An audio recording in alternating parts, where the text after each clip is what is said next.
দিয়ে হলেও কোরবানি দিব, এই ফজিলত থেকে বাদ দেওয়া যাবে না। তবে চুরি করতে কই যাব? মানুষের বাড়ি গেলে ধরা খাইলে তো ফিডা বিসমিল্লাহ ছাড়া সমানে চলবে না। এমন জায়গায় যাব যেখানে ধরা খাইলেও জামিনের একটা রাস্তা আছে। কই যাই?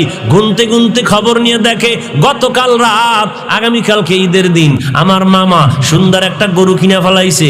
আজকের রাত্রে বেলা, ভোর রাত্রে বান্দা গা দৌড়াইতেছে মামার বাড়ি। গরুটা নিয়ে যখন যায়, মসজিদের ইমাম সাহেবের সাথে মোলাকাত হয়ে গেল।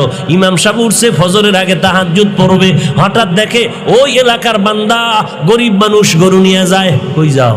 বলে হুজুর দোয়া করেন, দেখা হয়ে গেছে, দোয়া চাওয়ার সময় পাইতাম না, যখন পাইয়ে গেলাম দোয়া করেন। কি বলে? দোয়া করবেন, এই গরু কোরবানি দেবো ইনশাআল্লাহ।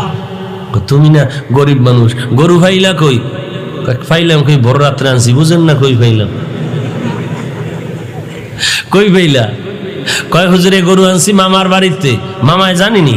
জানলে কি ভোর রাত্রে আইতাম নি? আরে আল্লাহর বান্দা, তুই কি জানো না চুরি করা হারাম? কয় হুজুর এই ফতুয়া তো আমরা বহু আগেই জানি, এই প্যাঁচ লাগাইবেন তাও জানি। তবে সমাধান মেনে নিলাম, সমাধান করে নিয়েছি। গত জুমায় যে টাটকা বয়ান দিয়েছেন কোরবানির, এত ফজিলতের বয়ান আপনি দিয়েছেন, ওই ফজিলতের বয়ান শুনে পাগল হয়ে গেছি। এবার চিন্তা করলাম, এবার চুরির তো একটা গুনাহ হবে, হিসাব মাইনাস প্লাস করে ফেলেছি। চুরির গুনাহ আর কোরবানির ফজিলত হবে সমান। মাঝখানে গরুর গোশত খামু ফাও।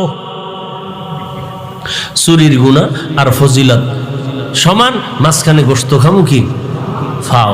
বুঝেন না কথা? এই হলো আমাদের ইমানের হালাত। ওই যে বলে না, নামাজ না পড়লে কি হইব? দিল পরিষ্কার। শুধু এত